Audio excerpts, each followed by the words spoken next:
हमार भोजपुरी स्वस्थ भोजपुरी, हम हैं कमलेश हरिपुरी। आप सबके स्वागत बा यह कार्यक्रम में। एगो हम छोटी छोटी मुकी एगो गज़ल सुनाओ तनी भोजपुरी में। रौआ हंस दीत भोर हो जाई, रौआ हंस दी, रौआ हंस दीत भोर हो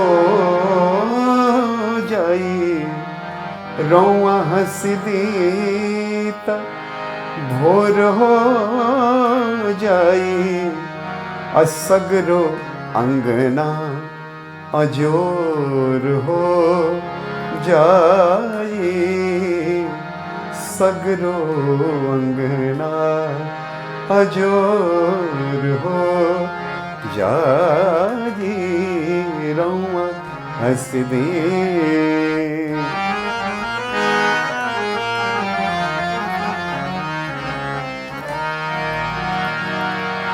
मन के बतिया रौआ मने में रहे दी,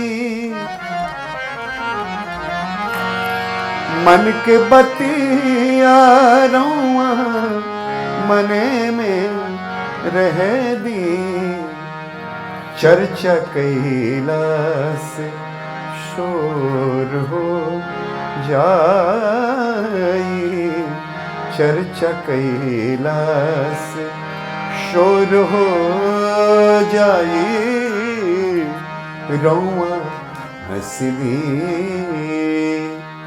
और एगो और में अंतरा बा।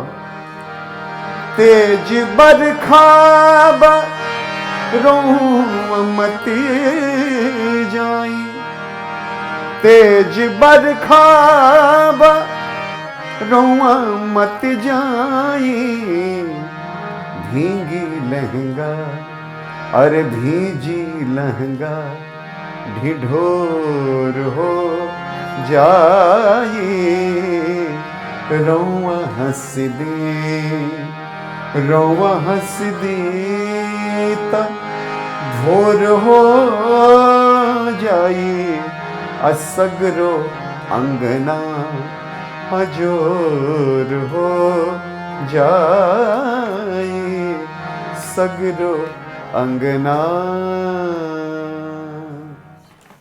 ये गीत कैसन लगल लिख के जरूर बताएं। आए चैनल के रुआ सब तनी आगे बढ़ाई, सब कोई एकरा के सब्सक्राइब करे, शेयर करे, काहे से कि ए चैनल पे हम एगो संकल्प ले ले बानी, हमार भोजपुरी और स्वस्थ भोजपुरी, एमे स्वस्थ भोजपुरी ही डलाई और आप सब पूरे परिवार के संगे बैठ के कोनो भी गाना गुनगुना सकनी जो नेजा से हम गाए। सबके प्रणाम, गोड़ छुके गोड़ लागतानी। बहुत बहुत धन्यवाद।